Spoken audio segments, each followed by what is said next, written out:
kota ini tengah disorot masyarakat Indonesia hingga dunia.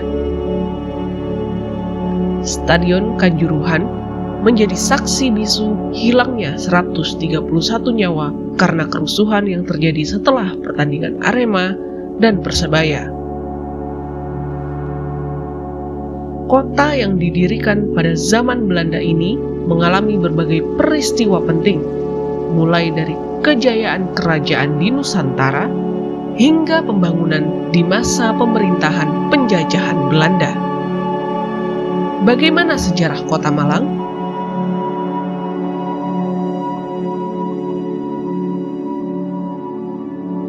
Entitas politik pertama dan tertua yang muncul dari permukiman kuno di Malang dan tercatat dalam sejarah adalah Kerajaan Kanjuruhan.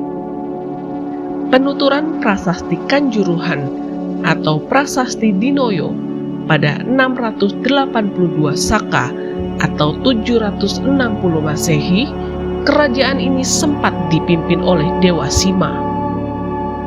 Setelah wafat, ia digantikan oleh putranya yang bernama Liswa atau Limwa dengan gelar Gajayana pada 760 Masehi. Pada masa kekuasaannya, Gajayana telah menyatukan kerajaan-kerajaan kecil di sekitar Kanjuruhan.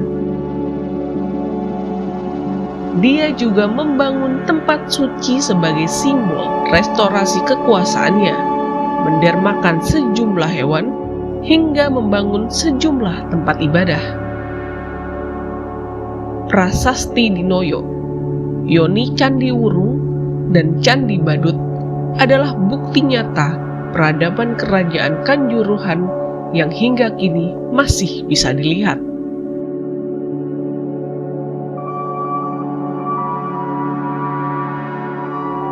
Daerah yang telah berjaya sejak zaman dulu, Kota Malang telah mengalami bongkar pasang pergantian pemerintah.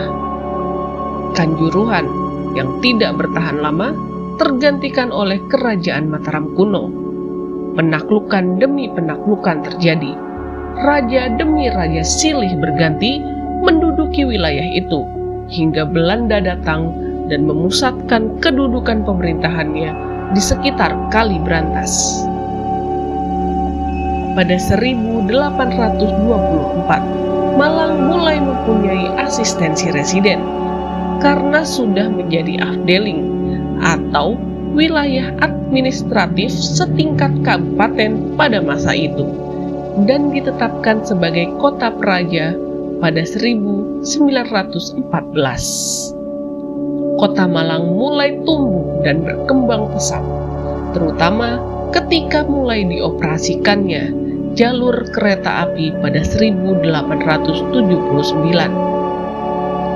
Kebutuhan masyarakat yang semakin meningkat memicu perubahan tata guna tanah, ditandai dengan daerah terbangun yang bermunculan tanpa terkendali. Tanah pertanian beralih fungsi menjadi tanah perumahan dan industri saat itu. Saat masa pendudukan Jepang, bangunan-bangunan milik Belanda dialih fungsikan sesuai dengan kebutuhan tentara Jepang. Kota Malang terus berkembang pesat di Jawa Timur bahkan Indonesia sebagai kota yang menyimpan misteri embrio tumbuhnya kerajaan-kerajaan besar Nusantara. Di Kota Malang juga terukir awal kemerdekaan Republik Indonesia.